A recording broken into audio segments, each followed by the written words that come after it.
Yo, what is up, guys? It is Nick, or the Notorious Fantasy, back again today with another fantasy football video. Today's video is who to draft with the first overall pick in the 2019 fantasy football draft. But before I start the video, I'd like to ask you guys to please go down below and click that subscribe button, because it's not only going to help me, it's also going to help you, because I'm going to show you how to dominate the draft, dominate the regular season by making correct waiver wires, pickups, all that jazz, awesome-mataz, you know what I'm saying? And then during the postseason, the same shit, different day. And then you're going to be able to kiss that fantasy football trophy. And if you don't already have a fantasy football trophy, go down below, check the description, because I have a link for the Fantasy Bros website that I'm affiliated with. If you use my code Notorious at checkout, you will be getting 5% off, and you will be getting a sick trophy, a sick draft board, whatever you want. Go check out the website. So let's get into the video. So right now, it used to be the four horsemen of the first pick, but I've added a question mark because there's one big question mark here. You see Kamara, Saquon, CMC, but then there's Zeke. Will Zeke hold out? That is a big part of this conversation. So we're just going to get into the video, and I'll get up on that later. So the first guy to look at is Christian McCaffrey, the RB1 on his team. There is no competition behind Christian McCaffrey. Cameron Artis-Payne, all these other guys, who the fuck are those guys? You know what I'm saying? Useless. You don't need those guys. He's a pass catching heavy back. So in PPR, that's always going to give you a benefit. Same with in half PPR. But he still ran 1,000 yards last year. Almost got 2,000 combined yards. That's some crazy shit. 25 or 24.1 fantasy points per game in his sophomore season.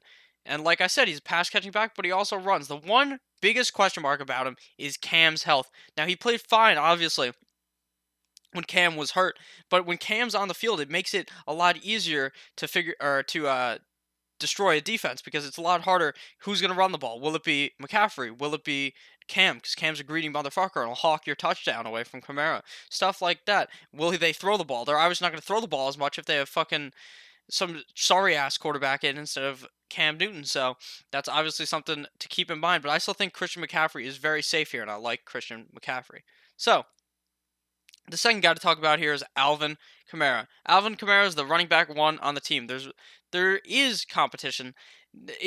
There's no real competition to steal his spot, but there is competition behind him, where they can sort of take that touchdown, some of the touchdowns away from him. That's Latavius Murray. That's why he's question mark. Latavius Murray, there's a question mark, because Latavius Murray, I think, will eat into his production just like Mark Ingram did last year. But if you keep him if you're thinking Latavius does what Mark Ingram did last year, he's still 23.6 points per game fantasy player. So that's obviously great. He's a pass catcher. He's not one of those guys who's going to be seeing 300 touches a game, or a season, obviously, over the course of a season, but he will be seeing 80, 90 targets, 100 targets. Come down with 80 balls, came down with 81 his rookie year, and then his sophomore year came down with 81. So that's pretty good, and they obviously started using him more in the rushing game last year when 120 compared to, or 194 compared to 120. He's a low injury risk, just like pretty much everyone on this draft board that I'm talking about here for the 1 through 4 pick. And he's also on a Super Bowl contending team, which could necessarily make him better when you're comparing him to other guys, because you know for a fact that that team is going to be playing hard the whole season, be playing good, being up where they may be able to run the ball with Alvin Kamara. The third guy to talk about is Saquon Barkley. He's the running back one on the team. There is no competition. With Alvin Kamara, there's slight competition. Just like with CMC, there's no competition for Barkley. No one behind him. Wayne Gallman's sorry ass is not going to steal much of this guy's touches. He's the running back one. No competition. Pass catcher. He is really the only player on the Giants when you're looking at it right now. All the wide receivers are either suspended or hurt. Golden Tate suspended. Sterling Shepard hurt. It's the Evan Ingram show and the Saquon Barkley show. Mostly the Saquon Barkley show. Last year, he finished with 24.1 fantasy points per game. Played in all 16 games. Well, there's 17 games, but all 16 of your fantasy football games. Finished with 11 touchdowns and 91 receptions. That's fucking good. He finished with 15 or 16 total touchdowns. He looked really good. And he has a really low injury risk, just like all these other guys. He did not get hurt last season. Now, this is the biggest question mark here, is the fourth guy, Ezekiel Elliot. It's the holdout. He's the running back one on the team, just like all these other guys. There's no competition. And last year, he got upgraded from a guy who was just getting 26 or 32 receptions his first 2 years in the season, or first 2 years in the league, and now up to 77 last year receptions, which is crazy. For a guy that we thought wasn't much of a pass catcher, he can do it. He's the best player on his team. Now, a lot of people think Amari Cooper's great. No, no, no.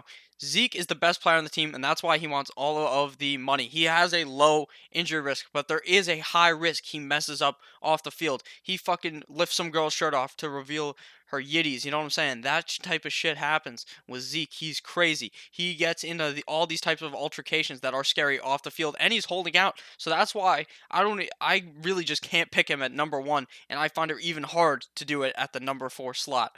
So for that reason, he's just out of the contention. But I figured I would talk about him because if you're watching this video at the end of August and the holdout's over and you haven't drafted yet, take Ezekiel Elliott at the one because I believe that there's no reason not to do that. You can easily do that. So the verdict is that Saquon Barkley should be the number one pick. We know he's good on a terrible team. We know the team was shit last year and he played great. He's the only option on a team besides Evan Ingram. He catches a lot of passes. He's also good at running the ball. You saw him last year. He was running hard, running fast, running with passion to take a team that's probably going to be 3-13 to try to get to like 6-10 or something like that.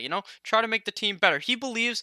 I read today that he believes that the Giants are going to make the Super Bowl. I don't know what type of drugs he is smoking. He may get drug tested and lose 4 games because that's some crazy talk out of Saquon Barkley. He's very safe. But if you're scared of Barkley, you're scared of the Giants being shit, just drafts Christian McCaffrey because, in my opinion, he's the second best guy. So leave down in the comments who you would take at the number one slot. So thank you guys all for watching. Like I said at the beginning of the video, thank you for or go down below and click the subscribe button. Sorry, I don't know what I'm on either, to be honest. Go down, click that subscribe button if you enjoyed the video. Like I said, I'm going to help you dominate the draft, dominate the regular season, dominate the postseason. And thank you guys all, whoever made it all the way to the end here, even if you haven't subscribed. Thank you to everyone who's been watching because I've reached 400 subscribers. It actually means so much to me. You guys don't even know. Thank you guys all for that. And I hope you guys have a great rest of your day and come back later for the third video of the day. Goodbye, guys. I love you all.